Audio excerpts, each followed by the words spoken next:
You're listening to a Countout Podcast.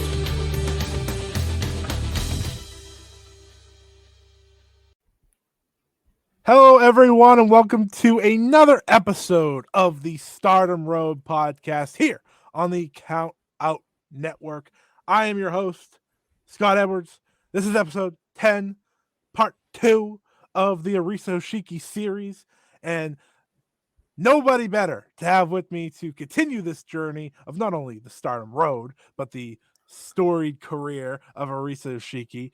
Wink, wink, nudge, nudge, not that story because it's only, again, 151 matches, but it's a crazy, great career. Anyways, of course, Trent back with me. Very exciting. A lot better introduction than last time, right? Well, you know, sometimes we nail it, sometimes we don't. That's good that you nailed this one because I'm on a very wet Stardom Road right now. It's bucketing down here in Australia. So, yeah, it's nice to have a bit of sunshine and brightness talking about Arisa while it's decidedly not sunshiny and bright out in the real world. Yeah, we bring the shining star to Australia with this conversation. As you all have probably heard by now, hopefully have heard by now, we went into her career overview, kind of why she was so special. We talked about her early career, her first run with Stardom, which of course ended very quickly and, as you could tell by Rossi's comments, unexpectedly, Yes. as she went on to pursue other goals. But she, of course, returned to Stardom to have one of the best 1+ year runs you'll ever see out of any wrestler. And I'm really excited to talk about it because this is the run that everyone loves, everyone adores. This is the run that people fell in love with who Arisa was as a pro wrestler. And there's so many great moments, so many great matches.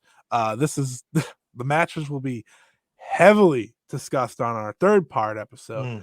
But before we get into all that, how fondly do you remember this run from Arisa Hoshiki? Incredibly fondly because I was watching as it was happening during this period. I think I was about a year and a half into full on watching Stardom. So I'd gotten a feel for the company, I got a feel for all the wrestlers and the vibe, and I was right into it. And then when Arisa came in, I was aware of her, like I knew she was a former wrestler. I had never actually gone back and watched her matches beforehand. So I was kind of curious. And then I realized, like, hang on, I have seen this wrestler before. And it was the Brazilian kicks I'd seen in gift form being shared around. And so it was really exciting to actually follow this as it happened and just sort of see the way she handled it, the way she was immediately pushed, and the way that, like, she hadn't missed a beat. She just got back into the ring. It looked like she had been wrestling for years by this point. And then just watching it all unfold.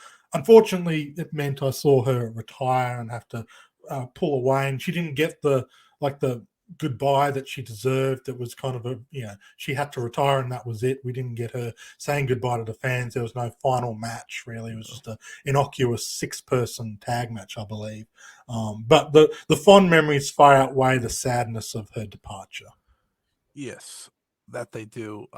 So I don't know if I think we did on the first episode, but I've explained that I came into Stardom right before the boom pretty much for them. But the way I did it was I went back into the history. I didn't start like right when everything was going on. No, I made sure to go back, start 2011 and go forward because if I want to get into a promotion, I want to understand the history of it behind it, and it's always a funny story, and I'll tell it because it's perfect timing now. As we talk about Arisa's second run, is that so? As I talked about last time here on the show, I talked about the match with Nanai and Arisa, and that was the first match I ever saw Stardom. Not only the first match I saw of Arisa, it was the first match I ever saw Stardom. And of course, the person that made this list for me, big Arisa fan. Thank you, Alex. So that helped. But I was instantly locked in. I was like, she is like this is the wrestler I want to follow. And the funny thing was every time I liked a wrestler, I would get like the tricks and hints of like, oh my God, she's fantastic. I can't wait to watch her. And they'd be like, wow. And the Arisa one hurt the most because she just retired right when I was like really starting to get into it. I think I might have gotten to the Wonder run by the time she did. And my heart, like, I already had like so my 3 favorites from the first watch through were Mayu, obviously, Momo, and Arisa. And they all are still my favorites for various reasons. But it was the Arisa one that broke me. And then the funniest one ever. Not that this has anything to do with Arisa, but I just want to tell a story. I said, "Oh, I love Hazuki," and I was told, "Well, do I have a story for you?" And I just remember being like, "Huh?" Like, oh, not only did she leave, she put a knife through the back of Starter and stuff like that on her way out, and that devastated me too because. But that bridge somehow wasn't burnt. No, it wasn't. It looked like it was burnt for all intents and purposes. You would have thought so, but clearly Hazuki grew a lot. But anyways, back to Arisa. So she's always been one of my favorites since the moment I started watching Stardom. But I like the fact that we have someone like myself that's talking about that came in, watched it the way I did, which is different. But of course, she was retired by the time I finally caught up. And then, of course, yourself, who got to live through it and watch it and experience it. So hopefully that brings the sort of eye towards this that I think listeners want to hear, is that someone that was there for it, and then someone that unfortunately came in right at the time that it was over.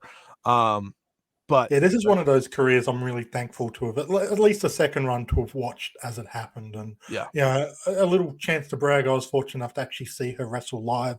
I've been to 2 Stardom shows in my life. One of them was in October of 2019 in Hall. Got to see her defend the Wonder of Stardom Championship against Kagetsu. So I'm very thankful. Like, there's so many of these great wrestlers that we will be talking about that we didn't get to see or we might get to see in the future. But Arisa may have been the final chance. And I didn't realize at that time it would be my final chance to see her for many reasons. I thought she'd still be wrestling, and I thought it would have been a lot easier to get back to Japan during 2020 and 2021. Little did we know, oh, naive pre-COVID Trent. As I like to say, and I don't know, I've said this to very few people, but my I interview wrestlers. I interview Joshi wrestlers. I've interviewed some crazy ones. I've gotten that Yuzuki Akawa interview of all people. Like that's like the one I'm most proud of just because it happened. But I've said multiple times that no interview is more important to me than somehow, some way getting that Arisa one, because I know it will probably never happen. Yeah. But it's like one of those, it's like, that's the one I want. Yes, Mayu would be great, obviously. Yes, like, I've interviewed so many great people, but that is the one. And it's like, if I get that one, I could just stop. Done. That's your Ark of the Covenant. Yeah, it's much like how I say, like, Mayu versus Mercedes Moné is my one dream match, and I'll stop, I'll retire everything. Now it might happen. So that's tough. But I didn't think that was as likely. But anyway, your next one's gonna have to be Arisa versus Mercedes Moné, so you can. I'm just gonna say Arisa versus anyone. I'll happily retire if that means Arisa comes back. Anyways, let's get into it. So second run, she comes back at the end of 2018. Whole different person. Obviously, she's grown up, so that comes with it. But different look, right? Yep. She's away from the leopard print tank top and like what are the leg warmer type boots and like stuff like that, and she's got the orange and yellow going on, like real superstar looking type gear, and it only got better and better, of course, as her run would go, and a lot brighter and a lot more indicative of that kind of shining star gimmick. Yes, very fitting for stars. She come back, she her first match back, very fitting of what we talked about in that first episode with AMA and how good of friends they were back then. So it's only fitting that she comes back, teams with Mayu, and is successful by doing so, beating Queen's Quest, Azumi, and Konami at the time. And that's when she's officially given the invitation to join Stars. And as they say, the rest is history. Yes, it was a very fascinating welcome to Stars in a lot of ways. Mayu, being Mayu, kind of dominated the proceeding of, Arisa's joining Stars, isn't she? Yes, she is, as she glares a hole into Starlight Kid and Saki Kashima, to the point that Arisa even says, "Did they actually have a say in this?" After they had both nodded their head. Of course, not everyone in Stars was quite so happy to see another former first generation wrestler coming back, because Saki Kashima, of course, was one of those wrestlers, not quite first gen, but basically first generation. She'd come back a little bit earlier, become best friends with Mayu Iwatani. Now Mayu was replacing her with another first generation wrestler, a new best friend, the original best friend during this time. Not so happy to be relegated further down the roster. Yeah, I think everyone will figure out who that is if you haven't already. Wink, wink, nudge, nudge. Think of the theme. Think of the name of this show. Anyways, so with Arisa coming back, it was immediate. It was immediate that she was not only going to be a big part of Stardom moving forward, but she was one of the top stars instantly. It was, like Rossi didn't wait on this one because he had lost so much time without her that it's like, why am I going to wait around? Why am I going to wait around to crown someone that I have went on record, as we have, of, she was going to be one of the bright stars that brought many fans in. And I think what really embodies that perfectly, or what embodies Arisa perfectly, is that how quickly it all came together for her the moment she stepped back in. Because not only did she step back in and look like she never missed a day, right? And and it looked like she not only never missed a day, but got better without wrestling for 6 years. But at the same time, she was able to feel like part of the roster and team like that. And I think that's kind of plays to her vibrant, infectious attitude, because it was easy for her to clearly mesh with the rest. It's kind of like, and I'm not taking a shot at Julia here, but it is kind of like the opposite, right? It's like, no, Arisa wasn't an outsider, but she is from that first generation. She did leave the business. She left Stardom and didn't come back till 6 years, and she went right to the main event, much like Julia did when she came in. So, but it was very different. You didn't feel any of that, and storylines, of course, help that too. But it is a different vibe, and I think Arisa getting to fit right in does just fit who she was. Yeah, it felt like when Julia came in, she was maybe usurping people who were waiting for their time or were just getting that opportunity. When Arisa came in, it didn't really feel like she was taking anyone's spot. It felt like it was always hers to begin with. The roster was kind of still finding its way. Obviously, it had Maya and Kagetsu kind of at the top, but it hadn't fully developed a lot of the wrestlers that were coming through. Momo Watanabe obviously was the Wonder of Stardom champion. She was kind of finding that groove, but Utami was still very much finding her way. Jungle Kyona was still very much that mid-card, upper mid-card. Konami wasn't a wrestler that had found the character needed to become a potential main eventer. There was a wide open spot. They needed someone to come in and claim that spot. And Arisa just kind of made sense. She didn't take anyone's spot. It just needed her there. Yeah, because, and it's interesting to think about that. Yeah, they needed her there because they kind of experienced the same thing when she left. Yeah. When she had to retire, they had to go through that all over again. And it's not, and ironically, when Julia was coming through. Yeah, so it's almost like they needed someone like Julia, and they need someone like Utami, and so on and so forth. But it is interesting how she stepped in, and that's how it was, and for her. And then when she left, or not left, had to retire, it was the same case. What's interesting about her, and it would make sense, is that she didn't have a singles match in her comeback until March. She didn't have a singles match till March. She did all tag team stuff with Stars. Her and Mayu teamed up to challenge for the Goddess of Stardom titles. They failed against Momo and Utami. Again, Momo still Wonder of Stardom champion at the time. And of course, Utami, big rookie. So you can kind of get an idea that that was an unstoppable duo at that time. But it wasn't until March 3rd, 2019, where she had her first singles match, was a 6-minute match with Starlight Kid. And I think that's just interesting to note, because while we saw her step right in and feel like she was never missed a day, was better than ever, it took her some time to get comfortable in that atmosphere of being a singles wrestler. Well, that's the thing too. Like, yeah, she was immediately pushed as a big deal, but she wasn't on the full-time schedule straight away. She sort of gradually built into that mode, which, it makes sense. Someone who's away for over 6.5 years and has been doing other things, and she didn't really start training again until I think when she first actually popped up when Mayu won the 5-star Grand Prix. And then it was not that long after that she actually made her return in the ring.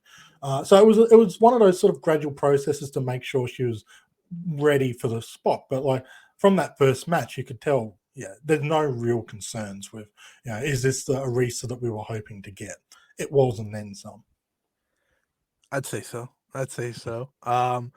Fun fact for people: she actually did get to take part in that New York show when they came here. I believe this is the last time they came to the U.S. It is. It was the Big Apple show. It was Arisa Hoshiki, Mayu Utani, Saki Kashima, and Tam Nakano defeating Jamie Hayter. Fun. Kagetsu Martina and Andras Miyagi. Of course, Michiko Miyagi now in Glate. So little fun fact for everybody, as I think just thinking back to where Stardom was, of course, when they did that American show. And trust me, we have that in the bank if they ever run another one. Don't you worry. We'll talk about it. But I think it's cool that at least she got to do that. And she got to do a lot of things that really she was kind of lucky to do in this last run. She walked back in at the right time. Like she really got a little bit of everything to work towards her way in a lot of ways. She got cheering crowds, which unfortunately was a luxury for the past 5 years. Yeah, we don't get that much, and she really used those to her advantage. I mean, those cheering crowds, they adored her, as you would think, and that's, I think, why so many of her matches resonate with me as a fan, because, I mean, some of them were just electric, and we'll get to those more when we get to that title reign. But the big point here that we need to talk about, because this is really where it kicked into gear, was the 2019 Cinderella tournament. A tournament that you think about who Arisa Hoshiki is, and without this, there's no big title reign. And this was really, we say how she was at the top when she walked back in, she was supposed to be a big deal, but this was that launching point. And again, kind of funny to compare to Julia in a lot of ways, because this is what Julia did. She walked in and around the same time a year later, and she'd win the Cinderella. And of course, they were going to be the two going head to head. So again, very fun to think about how they got that same situation back-to-back years. Also gets sad though when you start to think about, okay, well, Arisa probably would have been World of Stardom champion a little bit later, and but Cinderella tournament 2019, back when it was all one show, of course. Second last time. Yes, it was. So it was a very, very, and I think I want to say this, and I don't know if you agree with me or not. I think with how they do the first, second rounds, that could easily at least still be one night. I'm not going to sit here and do the whole should Cinderella be one night or whatever, because I understand why it's not. They sell tickets. Come on. It's a big tournament that people enjoy, and they're going to buy tickets to it. So why not sell multiple events? But I do think with how, I don't want to say weak, but how short those first rounds are, because you don't want to completely change the tournament. Otherwise, it's not the Cinderella tournament anymore. Then it becomes like the New Japan Cup if you change rules and time limits, which I do think maybe could happen someday. Hopefully not soon, because I do enjoy the simpleness of it, but I do think you can still do the first couple rounds and just have the semifinals and finals be one night, and then all the other rounds be another.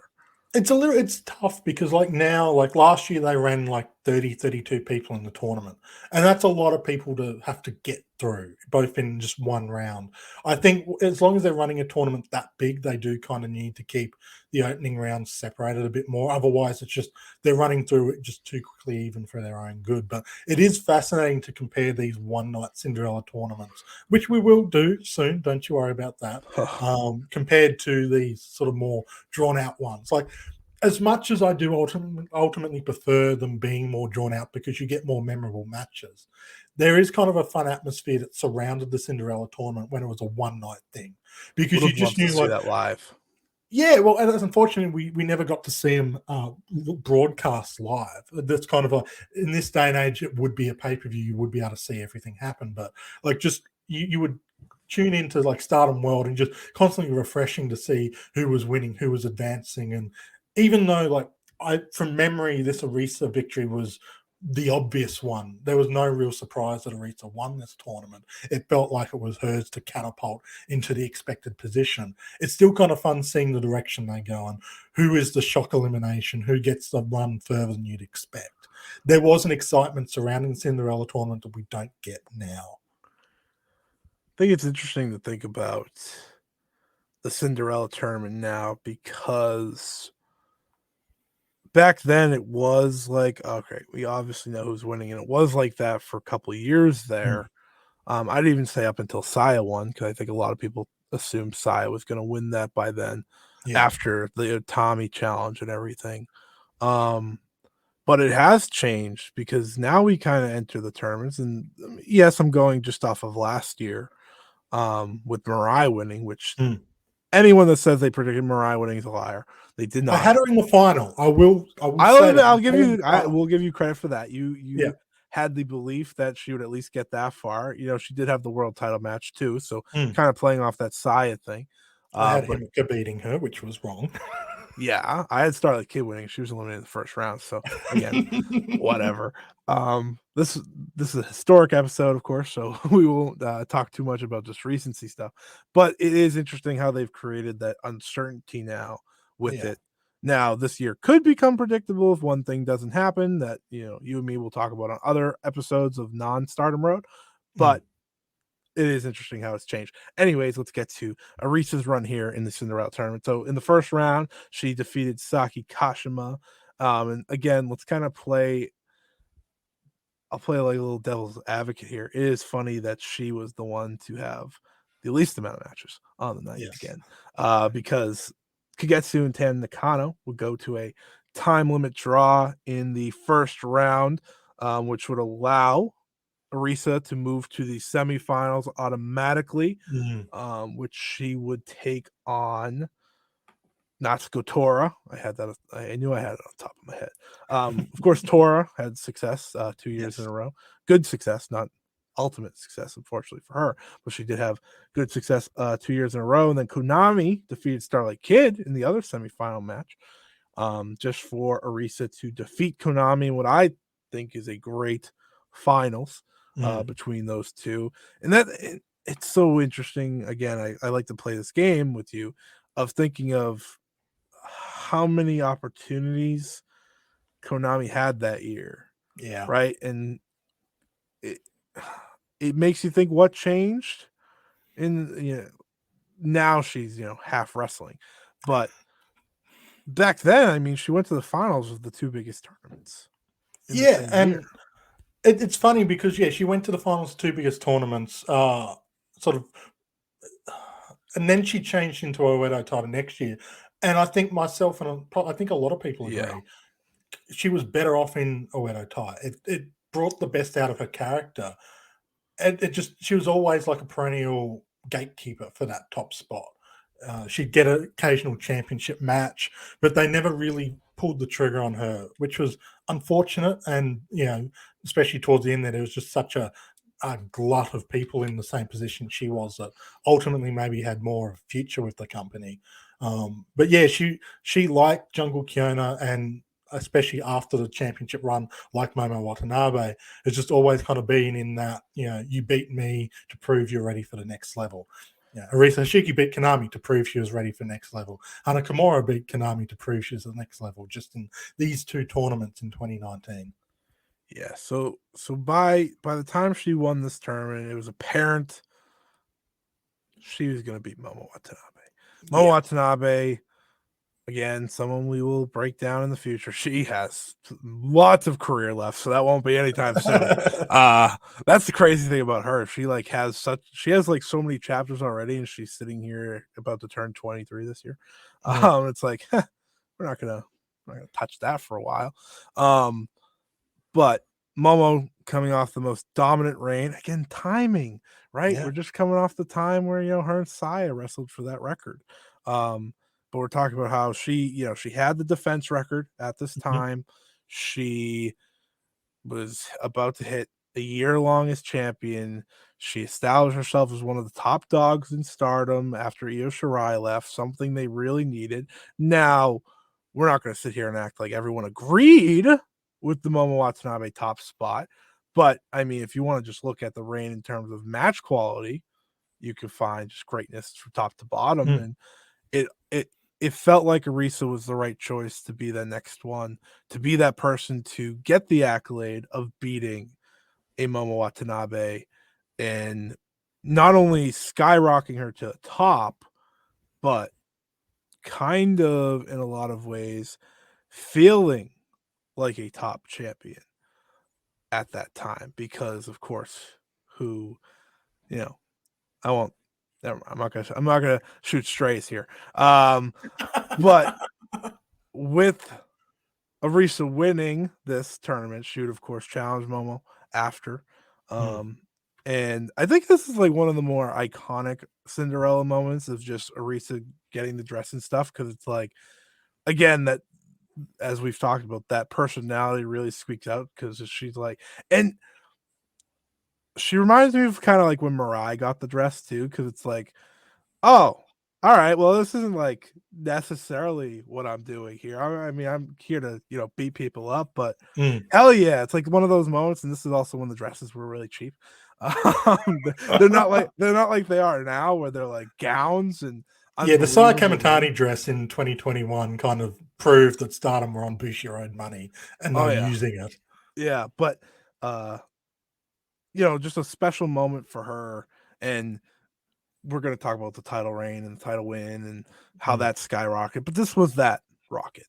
Yeah, you needed, like, as much as she was already being proven as someone that can, be a main event level player and carry the company in a lot of ways, you still needed like the proof in the pudding. You needed a match that established her. And going through the win against Konami after going through Cinderella tournament, yes, she had a little bit easier because of that bye in the second round, but you still have to wrestle 3 times in one night. And Saki Kashima is incredibly dangerous in these tournaments. Natsuko Tora is a bruiser. She'll extract some energy from you. And then Konami, even back then, she was more than deadly when it came to these kind of matches, striking submissions. Like, it wasn't an easy path for her, even though it could have been harder. There's an enjoyment I get out of this is how it felt like instantly Arisa was the top champion when she. It's true though. Before of course, because we're gonna hit the first show. We're gonna go right to the title match now. So that show was Gold May, Korakuen Hall. There was a World of Stardom title match on this show, and it was in the semi main event. So again, to play to my point, which was Bea Priestley successfully defending against Suzuki at the time. And yes, there is part of the play of Momo is at an all-time high here with the reign, most dominant champion in Stardom history or at least Wonder of Stardom champion at the very least. And you have Arisa, who is that rising star, that person that's ready to take over, coming off the Cinderella win. So that the reason this is main eventing, but at the same time, it's like, all right, well, this is when the Wonder Belt, I think, from Io to Momo to Arisa, it got back to that top prestige level that it may have not had for a while there.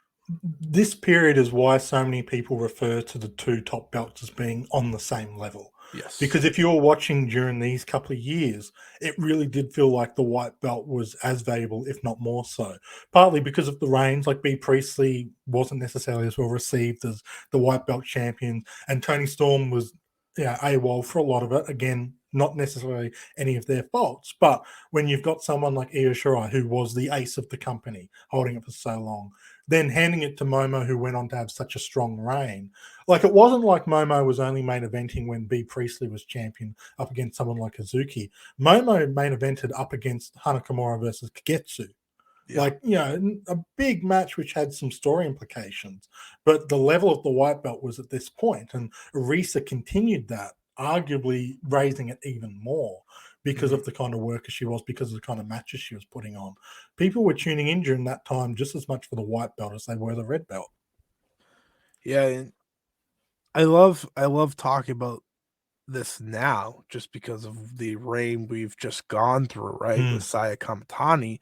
It's that it's at that time. Yeah, no, it's not always main eventing shows, but they've went out of their way to make sure it does have its own pay-per-view main events. yeah, Now, the world title isn't always defended on those, but it's still an effort to say, hey, this title still is meaningful in its own way. Um, yeah. To the and point that it's almost a detriment in a way, because, like, when you look at who can be a red belt champion, who can be a white belt champion, the answer is the very best in the company.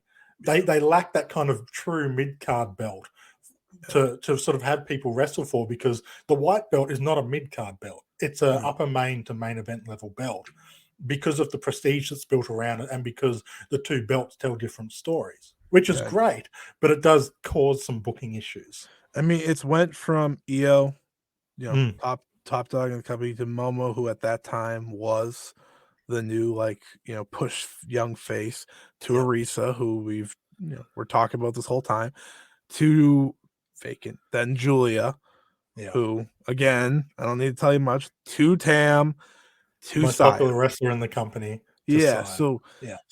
it's a belt that, one, it can be a leap for people, Mm, but it's not a leap to, oh, all right, now I'll be ready to get the world title after. No, it's a leap to, you are a main event bona fide superstar for us now. mm. You are one of our main stars. You are one of our faces of the company, and You that's can carry a where pay-per-view.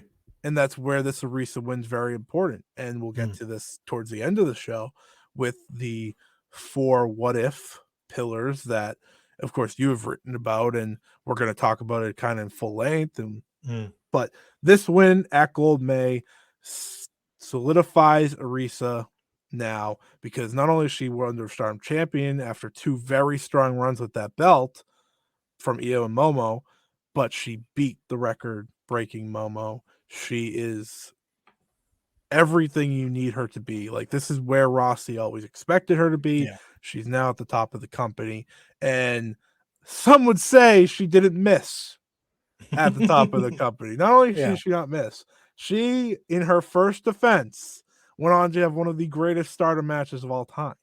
It was voted the Stardom match of the year by Stardom. Yeah, sure was. Um, so we'll skip right to that, but we will talk about the story, of course, behind it, with Dream Shine, Tam Nakano, Mm. Arisa Hoshiki, the relationship, and you highlighted it earlier a little bit, without saying the name Tam Nakano, and it's so much fun. She who must not be named. Yeah, it's fun for me now to talk about this, because we've seen what Tam Nakano has used this match to do for her own Mm. career, and that is elevate her, right? Because this at the time, and still may be for a lot of people, her greatest match. Tam, that is, Yeah. Arisa too for many people, I'm sure. Um, but somehow, some way, Arisa Shiki still to this very day has her imprints on Stardom, Mm. and a lot of it is because of Tam Nakano, because Tam likes her history, and going back to the little things. The But this, preeminent Stardom historian is, in fact, Tam Nakano. so Shining Destiny 2019, Arisa Hoshiki versus Tam Nakano, just an unbelievable storytelling match Mm. between you know, two frenemies in a lot of ways, right? Because of the way and how the rest of their year would go too. Um, but their dynamic was so so good. Like, I Yeah. don't they tried to recapture that magic, and I'm gonna give you a comparison. They tried to do that with Tam and Natsupoi. That's what Mm. they tried to do with the random, feud that they did in the middle of the year. It just doesn't work like that. Mm. And that's not a shot at Natsupoi. That's not a shot at Tam. There was just something with what these two were able to do against one another, and the magic that they had anytime they're around one another, whether it was as a tag team, which, you and me talked about was at the end of last show that a lot of people connect Arisa to more than even the Wonder Reign with Dream Shine. But you were here at this time. You were locked in with Stardom. Give me a little basis around going into the match, coming out of the match. Everyone was so excited for it because the way they'd built the story up. Stardom often a title match is two people who want a championship. Let's have a championship match. But this was a match which felt organic because the build up of the two characterizations, and like everyone kind of knew Arisa Hoshiki was walking away as champion because she'd just won the title, and Tam was still progressively being built up to someone who could be at this level, but she wasn't quite there yet. This match, in a lot of ways, kind of proved to people, hey, Tam Nakano can be a main event level wrestler if all the dots start to connect. But there was a sense of excitement because you knew you were going to get the story heavy stuff. They had the history to build around it. It was organically built. And you knew, like, even if Tam maybe was still finding her way a bit, Arisa was going to make it exciting because of the way she wrestles.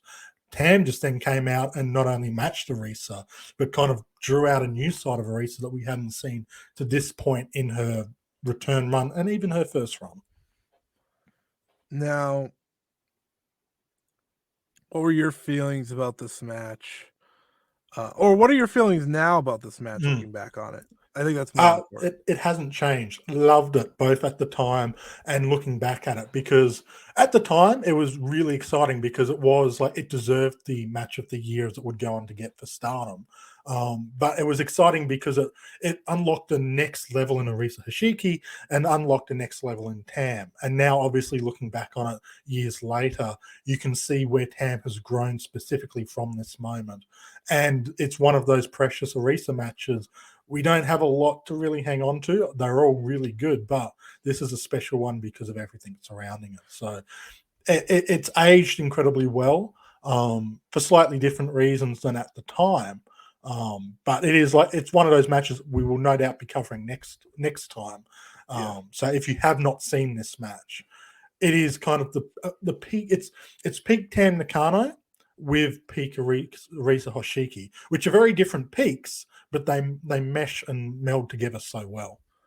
Bookmark it, folks. This is one of the ones, and you'll kind of figure out as this reign goes on. You might want to bookmark a few more. The good thing about this era that we're talking about, they're all on Stardom, unlike a lot of the stuff we've talked about in the past. Yeah, so when I saw this match, I was able to get the background before, so going into it, because that's very important. And I was told that beforehand because, I'll say this when we talk about the next defense, because that's a match that I absolutely adore, one of my favorite matches of all time, because that's one I think you can just watch without having history to it. Unlike this one, you need that story, you need that understanding of what Arisa and Tam did. But so I got that story. I remember watching it. It's just like, and thinking now to what we've seen Tam's career go on to, she really does everything based off of that match in a lot of ways, and how that story was told and how that match was executed. And, if you like Tam Nakano or if you don't, well, this is really where I think it really started to get put together for her. She found what works for her.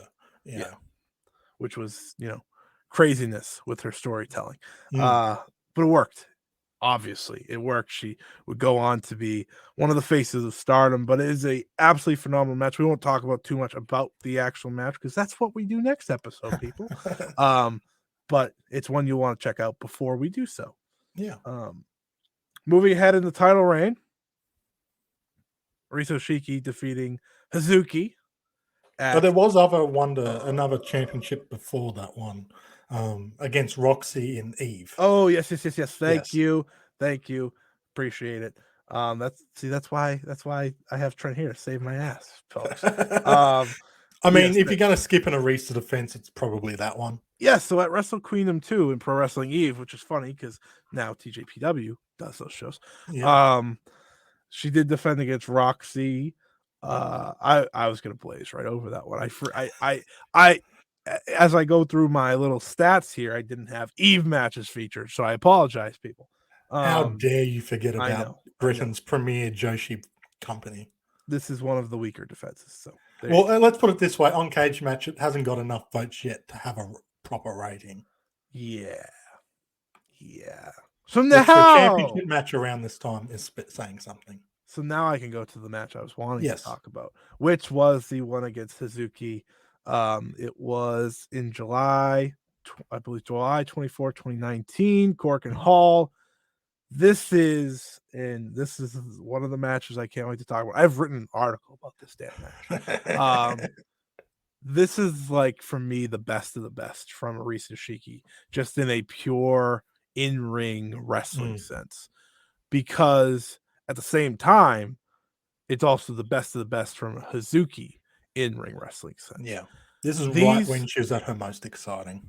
Yes, these two went in there and they, excuse my language, fucking destroyed each other. I don't usually use the language on this show, but I had to for this one because there was a intensity to this match, and there was intensity to the last title match that we talked about, not the Roxy one, the Tam one. That I think is what brought Arisa to it brought her to her peak level of in-ring ability. Is that bringing that intensity out, kind of like you said, that beautiful violence. And when you have someone like Hazuki, Hazuki's entire game is violence. Maybe it's not always beautiful; it's just rugged sometimes, but it's violence. Yeah. So seeing them match up together, it's like one of my most favorite matches to watch. It's one of my favorite matches in history because you can just turn it on any time. You don't need any backstory. You just could see two of the best going in there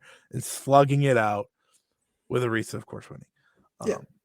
They both bring out the best in each other because Arisa is at her best when someone can go shot for shot with her. Hazuki's at her best when someone's willing to rough it up with her. And I mean, look, these matches we're talking about, Arisa's gone through Momo Watanabe, who is one of the wrestlers that lean into that the most. Tam Nakano, who is an emotionally charged wrestler but will slug it in through emotion. And then Hazuki, who is just like Momo in that respect. So she's getting the best kind of wrestlers to establish herself, and not only showing the best form of herself, but it just kind of further establishes her as such a dangerous wrestler because she can go blow for all these people and then whip out the Brazilian kick and her running knees and all these other strikes, and it's like I'm the premier striker in Stardom. I'm just thinking about it, like in terms of first two defenses, because I hold these two matches in very, very high regard. I don't think I could think of a better kickoff to a reign. Again, ignoring the Roxy match, I'm presuming here. Yes, of course. I obviously am. I'm talking about the Stardom matches here. But canceling the Roxy match, just saying in the Stardom atmosphere. Because that's just kind of like, hey, we're going over there. We'll give you a title match, right? Yeah. I don't know if I could think of one because not every reign has a match outside of Japan, right? That's randomly just thrown in there. So even to include it though, because I think these two matches are so great, we'll say first three, then it still competes with a lot of the very best that we've seen in Stardom. That damn Roxy one, trying to ruin my flow though. it would really be like, I don't think I would have seen any better first two defenses, truthfully, for any champion ever if there was no Roxy one. Well, I was trying to think like Momo Iwatani's second red belt run. She had Momo Watanabe as her first defense, which was fantastic. Yes. But then I don't believe she defended until Jungle in July, did she? Because she was meant to defend it against Sarai, and she had to pull out due to illness and had a banger with Roja. But that match wasn't for the title. Yeah, because the Takumi one's another one of my favorites ever. Yeah. But it's not for the title, so it doesn't count. Because that's that was the only one that I thought of, and then I was like, well, that wasn't for the title. And then she did go have a title match with Takumi later in the year that was phenomenal as well. But yeah, I think it's Arisa. I would put Arisa's Yeah, the Roxy run ruins your point a bit, but if you It ignore does. that, yeah, It does. If we're just saying in Stardom, perhaps, but whatever, ruins the conversation. Anyways, we'll move along. move on to another great championship defense, by the way. Yes, which, by the way, I'm just gonna say we're watching all three of these. Okay, just know that I Are we? think. Oh, I don't know. I don't We need to might watch. have to, as much as I love Jungle, we might have to sacrifice this one for another white. Yeah, well, we have to watch. watch. We definitely have to watch the Momo one because Yeah. that's the win. And then we have to watch the next two. Yeah, we could sacrifice Jungle. I was trying to be nice. I was trying. Oh to no, I get it, but like, I think it would be better suited putting it towards maybe the January 2020 defense. No, I agree. Yeah. It's very important for many reasons. We'll talk about Jungle plenty on this show, don't you worry. Oh, I'm sure we will. So bookmark it, folks. Pay attention. We're gonna hit that very first Arisa Hoshiki Wonder of Stardom title challenge from way back in 2011, and then we're gonna hit the Arisa Hoshiki versus Mo Watanabe match, Arisa Hoshiki versus Tam Nakano, and then Arisa Hoshiki versus Hazuki so far. Yeah. So there you go. But let's talk about it. Jungle Kiona challenging for the Wonder of Stardom Championship, Stardom X Stardom 2019. And I know Big Shock Jungle lost, but August 10th, 2019. I know it's tough, but you know it was tough for Jungle. Anytime she had a shot, she was going against like a absolute like train of a champion. Like it's just on the tracks and it ain't slowing down anytime soon. And she had the chance with Momo, right? And then she had the chance here with Arisa, and it's like, I mean, what were you gonna do about that? It's just tough timing. Yeah. And that's the thing, like, the beauty of Jungle Kiona was you could chuck her into a championship match and you were guaranteed to have a fantastic match. You know, she melded so well with all these top champions, whether Kagetsu for the red belt, Momo Watanabe for the white belt, Arisa for the white belt, Mayu for the red belt. Like, they mesh so well together. She's a natural kind of, litmus test. You can get a great match out of just about anyone with someone like Jungle. But when you put a great wrestler against her, it's just even better. Yeah, that helps, I would say. So thinking about this one, I think this is kind of where, now it's like, okay, this is not only Arisa's reign, but she is as good as hoped for, because first two matches right out of the reign, that kind of gives you an idea of where she's going. But third match, not counting the Roxy one, because I don't know how many people have actually seen that one, truthfully. Then it's like, okay, we're here, we're in this. And it brings us right into that 5-star Grand Prix, which she didn't have a lot of success in. She actually lost a good amount. She lost to Jamie Hayter, Utami Hayashida, you may have heard of her, and Konami. So that would all lead to title matches, obviously. Yes. But I do think, just thinking about who Arisa Hoshiki lost to in her first two matches is kind of crazy as we sit here in 2023, because these two are now two of the biggest women's wrestlers in the world. We'll take the women's part out. Two of the biggest wrestlers in the world, right? Jamie Hayter's AEW Women's World Champion. I think many people are saying or agreeing she's probably the best in the US right now. And then there's Utami, who, if you're listening to this, you know who Utami is. You know what she's done. You know what she's doing. But I think that's impressive. And then, of course, Konami, poor Konami, she went to the finals in this tournament, lost to Nakamura in the tournament. But do you remember anything from this tournament necessarily when it comes to Arisa that jumped out to you? Not necessarily with Arisa, because like with the timing of this tournament, like you knew she was going to do decently well, but like it never felt like she was going to be set up as one of the favorites. Not because she wasn't deserving of being one of the best in the tournament. It's just like you knew the white belt champion wasn't going to tear through and become a favorite. I do remember like a lot of these matches being very entertaining, and I thought the time limit that was sort of centered around these matches did lend themselves to kind of favor just Arisa get in there and just kick heads off and really lean into that aspect of it, which was great. But when you're talking about like you were more focused on Utami coming in as a rookie and just living up to the super rookie aspect, and then someone like Hana Kimura doing what she was doing, and Konami kind of this was kind of a coming out party for Konami in a lot of ways, because she made the final in Cinderella, but the 5-star Grand Prix is kind of extracting a different toll from you to survive to the end of this. It kind of establishes you, and I think a lot of people thought Konami was in for a bigger push after this tournament. So Arisa was there, but she didn't feel like one of the main characters. On the final night, she did go to a time limit draw with Kagetsu, which would set up, of course, the match that you got to see live in person. But before that, Arisa had to beat Avery in a 7-minute and 28-second match. I just wanted to toss that in there because got to stack up the tournament, but got to stack up the defenses a bit there. Yeah, that's the Haruka Umasaki defense for Sayaka Utani, for example. Just not at a gigantic show necessarily like that one was. That was actually main event. Hoshiki and Avery. But let's talk about show that Jungle Kiona wasn't losing a championship match in. Huzzah! Congratulations. But let's talk about the one that you were at. It was Stardom World Champion Wars 2019. Arisa defeating Kagetsu, 18 minutes and 42 seconds. Obviously, you're going to remember it fondly because you just got to be there and experience it. But second row, baby. But that so that was also the same show that Hana Kimura challenged after winning the 5-star Grand Prix and failing, which I'm sure surprised a lot of people because B would go on to lose to Mayu next, so it's like, oh, all right. But how much fun was it being there and get to see a match like this, which is one of ultimately her final defenses?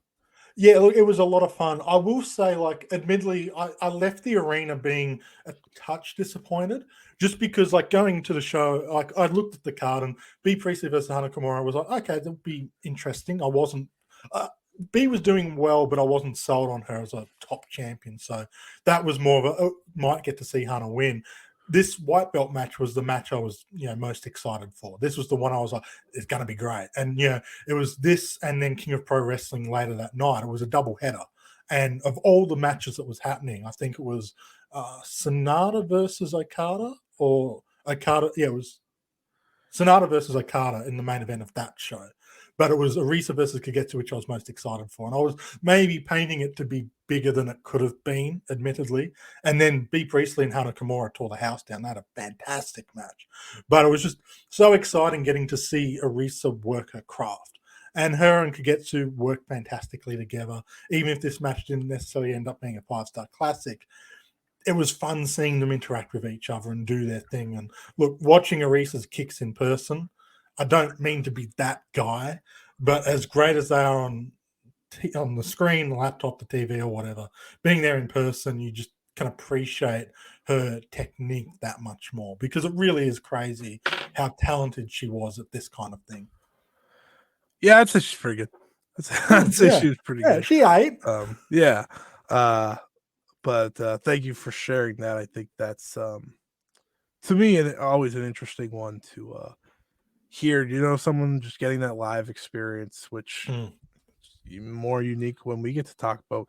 But speaking of unique, there is a certain team that came together for the Goddess of Stardom Tag League, a very popular team. The match graphics themselves were really the star of the shows. You had these If you haven't seen them, please find them. You had the smiling Arisa Hoshiki and the pouty Tam Nakano, aka Dream Shine, who would go on to win this tournament, defeating the duo of Bea Priestley and Jamie Hayter in the finals. Dream Shine's a very popular duo, one of the more popular duos in Stardom history, despite being pretty short-lived in terms of the actual team. But getting to see them go through and win the tournament, I think this is the tournament for a lot of people that kind of spoiled the tag league, because their run was so good that now, every time tag league comes around, people want the sort of importance that those two brought to the table with their run. And maybe that's kind of I think it's funny to think about because that's kind of an Arisa thing in a lot of ways. It's almost like everything she touched brought a certain importance that Mm. maybe tournaments like the Goddess of Stardom Tag League doesn't have as much nowadays. It requires a very special set of circumstances to get a team like Dream Shine. You need an above average storyteller at the very least, and someone like Tam Nakano. You need unusual circumstances because you don't get these frenemy stories happening that much. And you need the timing to be right that you can focus on them. You know, Arisa being the Wonder of Stardom champion could have maybe stopped this from becoming a thing because the focus is on the white belt. But they felt, this is a story that we need to tell. This is something we want to push forward with. And look, I mean, it paid off and then some. This tournament was all about Dream Shine. Everyone wanted them to win. Everyone was hoping they're going to win the tag team championships, myself included, even though Jungle and Konami were the champions. I wanted them to lose the belt. I wanted Jungle to lose a match. I wanted Dream Shine to win the tag titles because they were just so great together. It truly was magic. And even if Stardom tried to replicate it, cough, cough, melt here, with Natsupoi and Tam Nakano, it's so difficult to replicate because it didn't feel like a Stardom creation. It felt like them just telling their own story that became important enough to become a focal point. Yeah, I don't even know if I don't. Tam and Natsupoi, the way they did it was so quick in a lot of ways. The story had been built up, but it felt like they were like, oh, we want to tell this story. Oh, we've got like a month and a half to kind of get to the crux of it. They had to rely on the history that had been built, and there was plenty of history, and Tam was more than happy to remind us. But like this was told over the course of a year, and it didn't necessarily feel like they were building to something specific. You know it what? just kind of led to it. You know what would be the best way to retell this story nowadays? Mm-hmm. It would be Julia and Suzu. Yeah, like that's probably the one if you were That's the trying to closest you can emulate. go to. Yeah, that or because it already has the build behind it in Stardom, not just before. And they've got the characters to make it work as well. Yeah. Because there's other instances where people are friends and weren't friends that you could kind of tell a similar story. I think the biggest missed opportunity around this exact time period, a lot of people were hoping Kagetsu and Azumi would team up. Because this is right in the middle of Kagetsu. Like I'm pretty sure Rossi wasn't necessarily telling her to go out there and do it. She was just doing it, doting over Azumi, spending thousands of yen to get her to appear at her parties and stuff. And a lot of people, especially when you saw the Dream Shine team come up, was like, they might run this odd couple as well, but we didn't get to see them team until Kagetsu's retirement tour. Yeah. The odd duos are always the more enjoyable ones, I think, when it comes to storytelling, if you do it right, which is why like the only duo I could say nowadays that would work probably is a Julia and Suzu, which I hold out hope for maybe somewhere down the road. But anyways, there was a title defense between the tag league as Arisa Hoshiki successfully defeated Jamie Hayter. So there you go. one of Jamie Hayter's better Stardom matches in her run. Oh yeah, and this is right when Jamie's starting to really find her groove with the company, which would lead to her winning the SWA championship, during the following year, just before everything went downhill. Yeah, it was very clear that Stardom had pretty big hopes for Jamie, and they were right to do so. Yeah, we're seeing the proof in the pudding now in 2023. Yeah, she was someone that had that potential back then. They were building up. They were giving her a Wonder of Stardom title match, like you said, SWA. They were tag champs when heading into COVID as well. So lots going on there, but unfortunately, it didn't all get to turn out for Jamie in Stardom. But of course, she found her success down the road, and I'm sure she thanks a lot of her run in Stardom to that. In the title opportunity, the match that they had, they did lose to Jungle Kiona and Konami, like you added earlier. Very sad that we didn't get that Dream Shine tag team reign. A lot of people were shocked by that too. Like I remember at the time, it felt like, they're going for Risa double champion, Dream Shine. After all this, they're going to win the titles, and Yeah, people weren't necessarily disappointed because Konami and Jungle were a popular team, but As it was definitely wasn't. TCS. Wait, what? But yeah, and Yeah. I mean TCS was red hot at this time too, which might have been the catalyst in deciding to hold off on changing the titles. But at the time, I do remember people being like, when the results popped up on Stardom Twitter, I was like, oh, they Yeah. they kept the titles. Yeah, now I get to talk about one of my favorite Stardom shows ever, which was that year-end climax show 2019, with again maybe one of if not the best rematch runs I've seen from them. Of course, Julia and Hana Kimura going to their 15-minute draw, very storied match, and we'll wink, wink, nudge, nudge talk about that very soon. The Wonder of Stardom title match where Arisa Hoshiki successfully defeated Konami. That's one of my favorite Konami matches, specifically. By default, Arisa too, because again, I don't have many to pick from. But I think that's one of the ones where you kind of see that full level of Konami in a lot of ways, which she had a lot of moments that year, of course, going to the finals of 2 tournaments. And being a tag team champions and so on. You know, TCS had a lot of success, but her getting to close out that year, challenging for Arisa, it was great. And it's one of, you know, those the Tam and Hazuki ones, those are my favorites.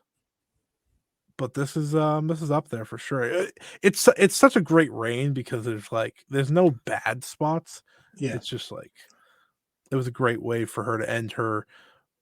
It was a great way for Arisa to end her year, right? Cinderella tournament, winning the Wonder of Stardom title, great defense, and close the year out with another great defense. And it continues on with what we're talking about of the right kind of people being put against Arisa. This is another person who, you know, blow for blow, challenging on the striking, and you know, Konami brings that submission game, which kind of has that MMA vibe to it. Like it tied into what made Arisa so exciting by throwing these amazing talents at her. And you know, you mentioned the best 3-match run in a lot of companies' history. Of course, the match after this was Mayu Iwatani versus Kagetsu, which me being an idiot forgot that this was actually the first defense of Mayu, not the championship win. So her 2 matches was Kagetsu and then Momo Watanabe, which would actually challenge the Arisa one. I just keep forgetting that she beat B. Priestley because I keep forgetting B. Priestley had the championship. But I thought I better clarify that because there were probably a couple of people listening going, "You idiots, Kagetsu Momo." That's the first 2.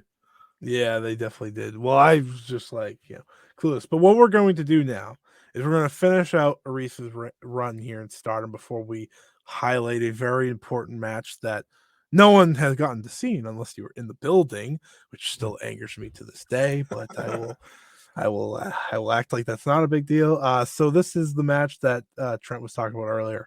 Arisa Hoshiki defeating Utami Hayashishita. Wonder of Stardom title match. Of course, this is the same year Utami Hayashishita will go on to win the 5-star Grand Prix and eventually the World of Stardom Championship. And it's a very important one to highlight because for many people, and again, this is something I think Arisa showed with a lot of her title defenses, is that this was the moment where people were like, oh, Utami might be she might be there. You know, she might deserve the push she's getting. Yeah, like this is the match that's like, oh shit. Oh, okay. All right, Rossi, I get what you're cooking up back there. And that's very important. It's very important because it goes without saying these two would have been probably long-term rivals overall with that top spot. Utami also may have not went on to win the title immediately later that year because of many things that happened throughout this year that we're about to touch on.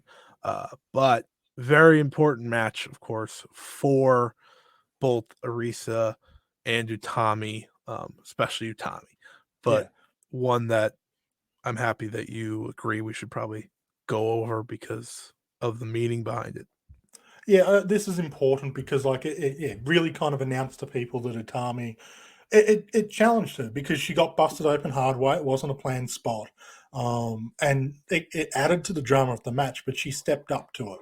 when some wrestlers might have been shaken by it, she was able to, really step up to the occasion. And this, again, is like Arisa's firing on all cylinders at this point. And it was a slightly different match because Utami is not a striker like a lot of the wrestlers she had gone up against, more in line with the Jungle Kyona type. But it was someone that, like, she was lifting up into the next spot, as opposed to people who were kind of already established as the upper mid card and stuff. Utami was really sort of revving the engines after kind of, learning through 2019. And yes, it's mostly remembered because of the visuals of Utami being busted open and kind of the more not psychotic violent side of Arisa Hoshiki. Like, that may be overstating it, but like, it felt like when she saw that, it kind of it fired her up, and it's like, oh, I like the sight of people bleeding because of me. Yeah, she became a shark that smelled blood in a lot of ways, and I think that's such an interesting level to her, because when that bell rang, it's just different. It was different. She was a different animal than what she was before. And then her final defense with the Wonder of Stardom title against Bea Priestley, to me, one of, if not Bea's best match. You can put this in the Utami match, her final match of Stardom, as her top two, I'm sure.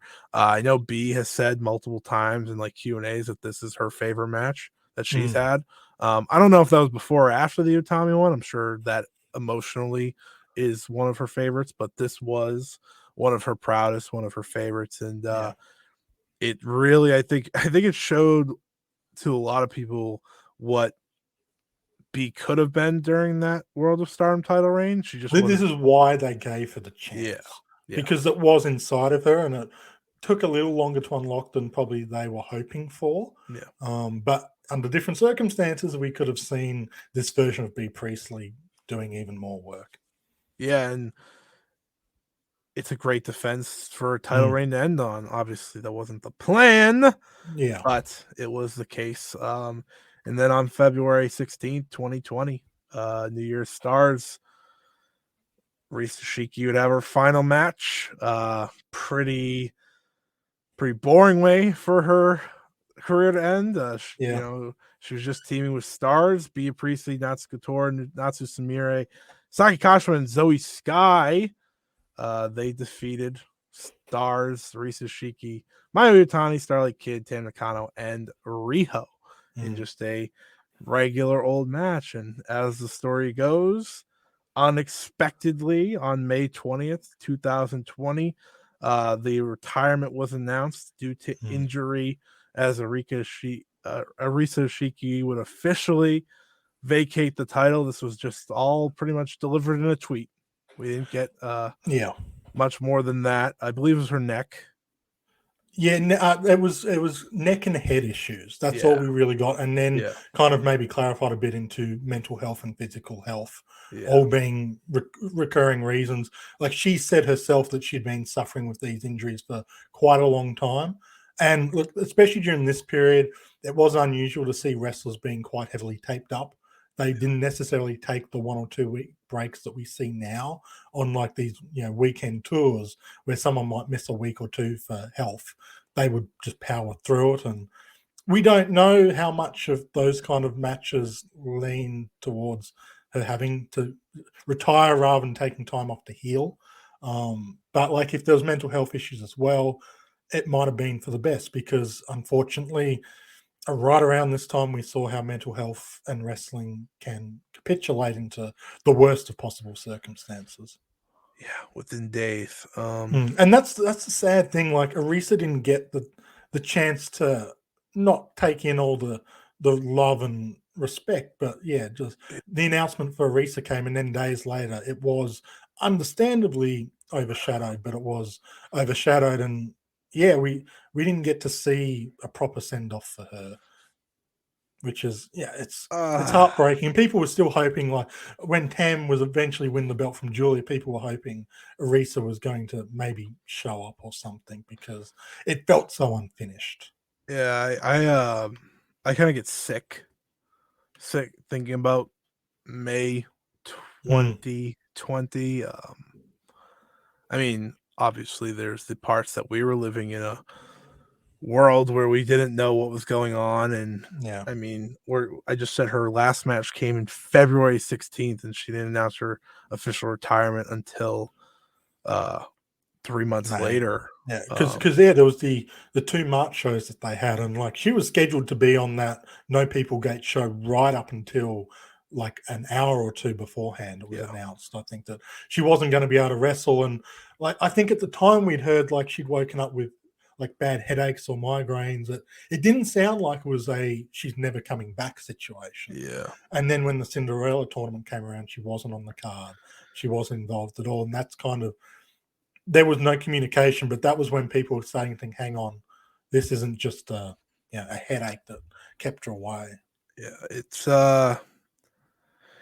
tough to think about because there are so many what ifs when it comes to the career of Arisa Hoshiki. You know, we just spent an hour talking about the wonderful road that was her 2019 and how somehow it all came crashing down within seconds, and in such a way that upsets me so much because she didn't get that moment to say, you know, one, just thank everyone because, you know, she was a fan favorite, obviously, but get to retire the right way. Even if she didn't get to have a last match, it's just because of the circumstances, and we know she wasn't doing well, obviously. You know, when she came back to Twitter at the time, you know, she came back under her real name, Don Sato.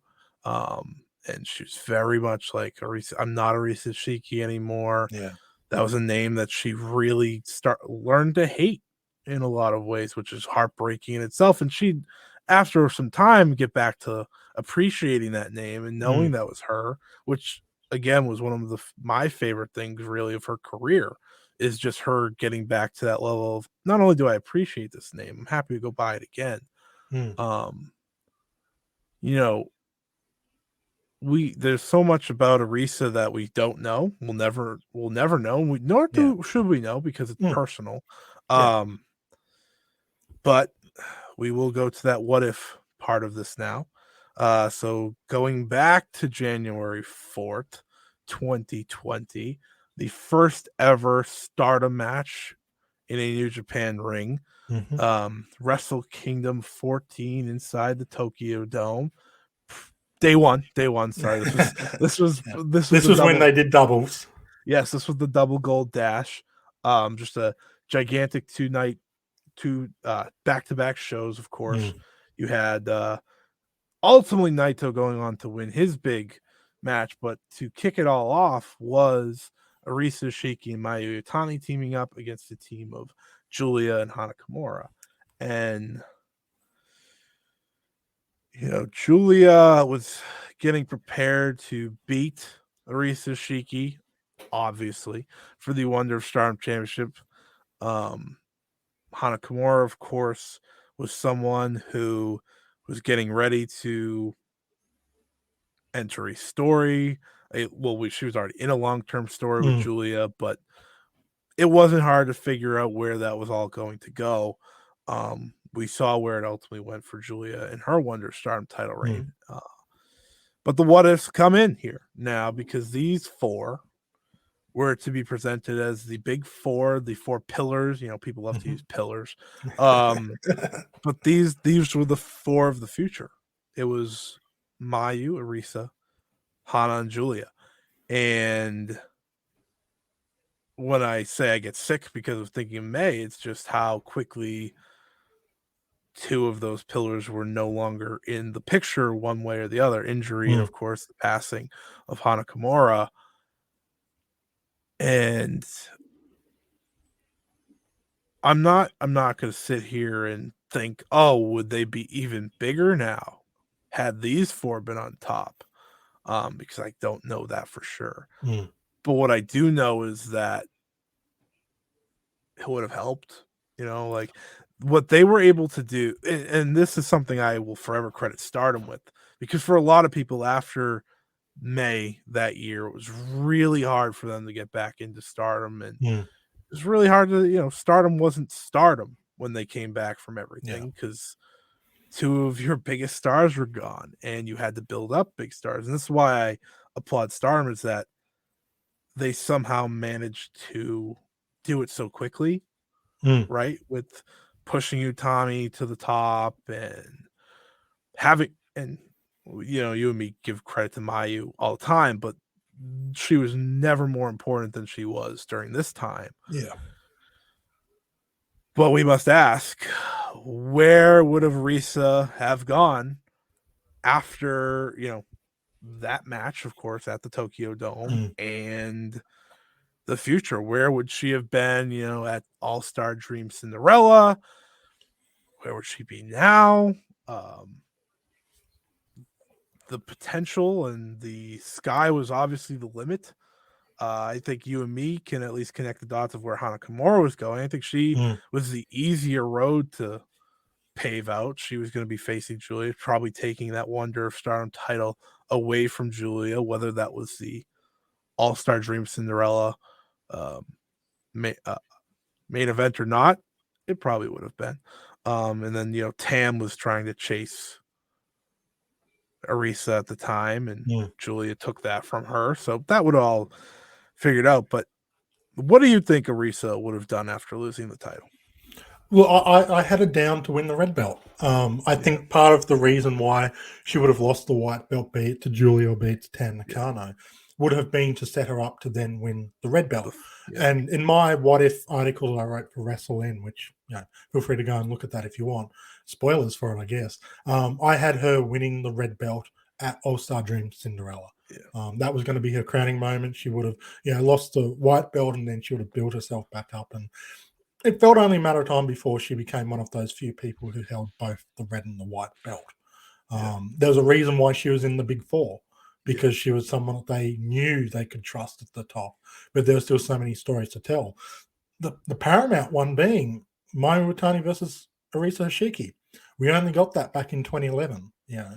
10 years later, those two going at it would have been a completely different ball game. And that's one of the saddest things in all of this, is we didn't get to see AMA go one-on-one at their peaks. Yeah. It makes you think, like, was it a complete shift of Utami went into Arisa's spot, Tam went into Hana's spot? Because then that makes you think, would have Arisa won the 5-star and then won the title, or like you said, waited till All-Star Dream Cinderella to say face a longer reign Mayu at the time? Because Arisa didn't need the 5-star to win. She didn't need that win like Utami did. You could have easily had Utami win that and then lose to Mayu and then build to that match, which is something I definitely consider, because it's not like Utami wasn't getting built up. It's just maybe she wouldn't have been on the very top. It basically would have pushed Utami's reign back 1 year. Instead of winning it at the end of 2020, she would have won at the end of 2021. Right. Which, again, with the what ifs now, Shuri, of course, kind of comes out of nowhere to, in a lot of ways, be the saving grace to this company that I don't think anyone expected when she signed. A lot of people know for a fact were like, oh, she's a good veteran who can put on good matches, and she'll be a good number 2 to Julia. And look at we are now. Shuri's won Wrestler of the Year in multiple magazines. She had a year-long reign as World of Stardom Champion. She won the 5-star Grand Prix. She's maybe regarded as the best wrestler in the world today. That probably never happened.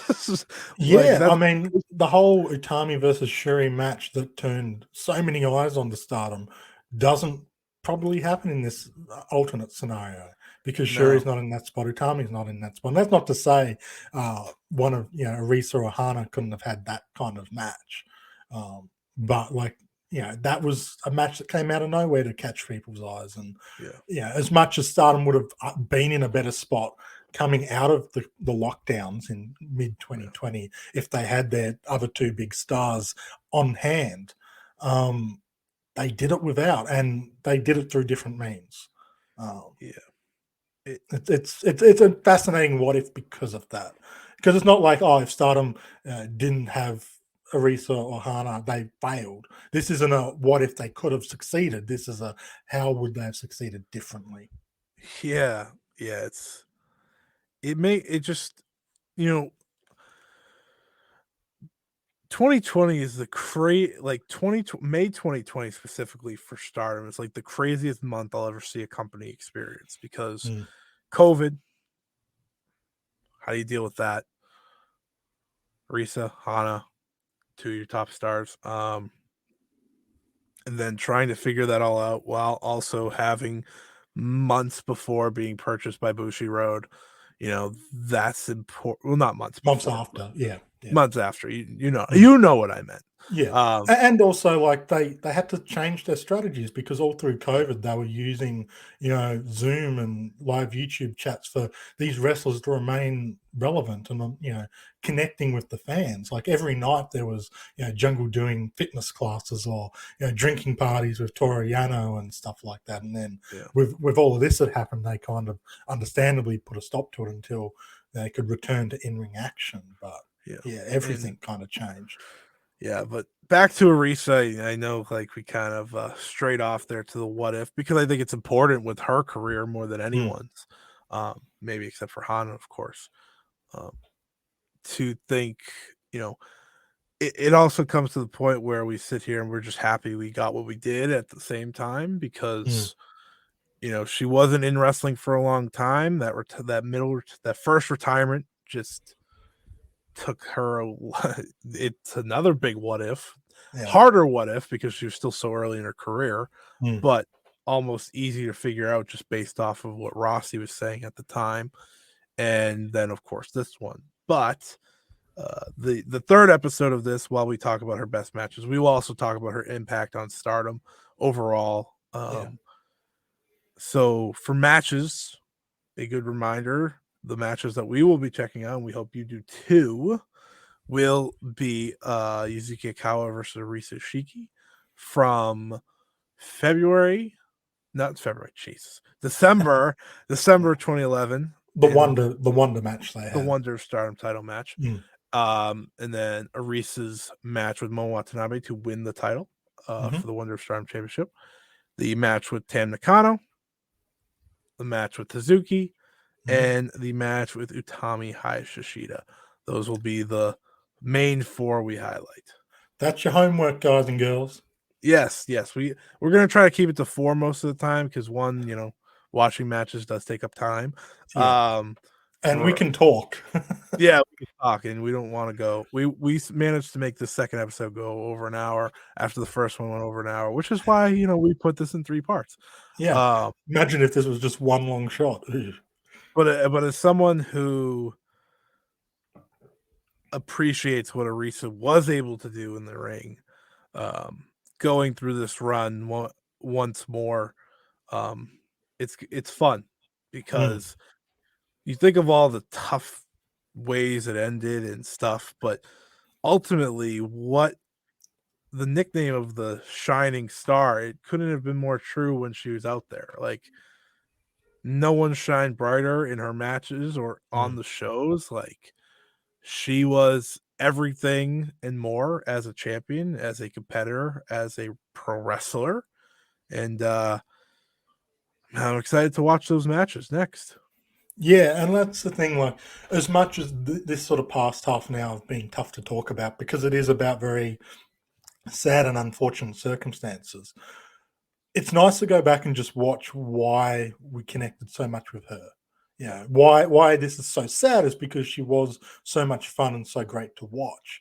And instead of mulling on kind of the what could have been and how sad it is that she had to retire the way she did, we can go back and remember the good sides, the incredible matches, the vibrant personalities, and the best way to do that is to just watch it. Don't just remember the great matches, watch the great matches. And that's what we hope you guys are going to do between now and next fortnight. That's what we will be doing. So it's gonna be good fun coming back in a fortnight to discuss all of this. I'm sad. I get sad every time we get towards the end of talking about the Arisa career, but it's how it goes. That's what I signed up for when we talk about this. But I hope we kind of paved the way for you all before we get to the matches and the impact of kind of just how much she fit in her very little time, because all we talked about was pretty much 2 years and change of career, which is pretty insane to think about. But thank you for listening, of course. Trent, do you have anything to plug? Look, maybe it's hard to say sometimes when things are coming out. There's some stuff in the works. We have podcasts. You can hear our lovely voices, and sometimes joined by another lovely voice in Ryan. But the easiest way to keep up with what I'm doing is simple. Go to my Twitter at OneUpCulture, and when you do that, just tell me how much you like what we do, and I'll be happy. You don't have to. That's just bonus credit. Yeah, Twitter at Scott E Wrestling. That's the best way to figure out what I'm doing, because obviously I have no idea what I'm doing half the time. Last time I did, because I was all prepared. I was like, ooh, I had an interview and stuff. This time around, not so much. But make sure to follow. I'm about to sneeze. That's okay. We're good. We're going to avoid it. But please, make sure to follow both of us. Let us know how you're enjoying the episodes, if you don't mind. Because, feedback's always nice. We're still trucking along here, and this Arisa episode was kind of the first trial. Well, we're not done with them, but matches are matches. We've done matches. Yeah. First trial. Let us know how it helped pave your mind, if you've never known Arisa, never seen Arisa, only seen a match here or there, and kind of gave her feeling of what she meant to this promotion at the beginning and back in 2019, which is one of Stardom's most popular years. So we're going to be doing a lot of these wrestler-based episodes, and like when we started the podcast, we've mentioned before, but this is kind of what we knew was going to be the bread and butter.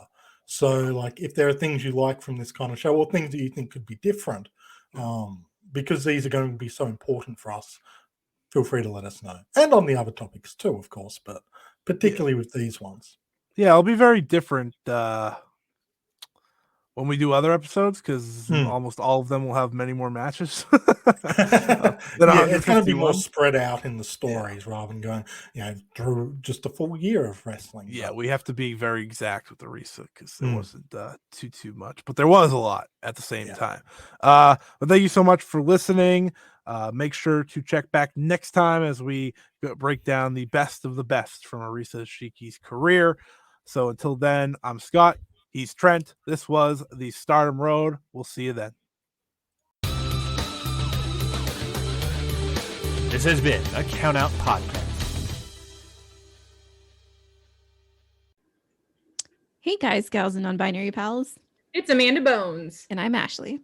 Of How to Talk to Your Friend About Wrestling, the podcast on the Count Out Wrestling Podcast Network, a weekly show where we talk about all of our favorite things: babes, blood, and brutality. We also talk about other fun things, like, is Kenny Omega finally too tan? And how much blood is too much blood? Because that looks like way too much blood. So join us on the adventure of teaching me, Amanda Bones, about wrestling.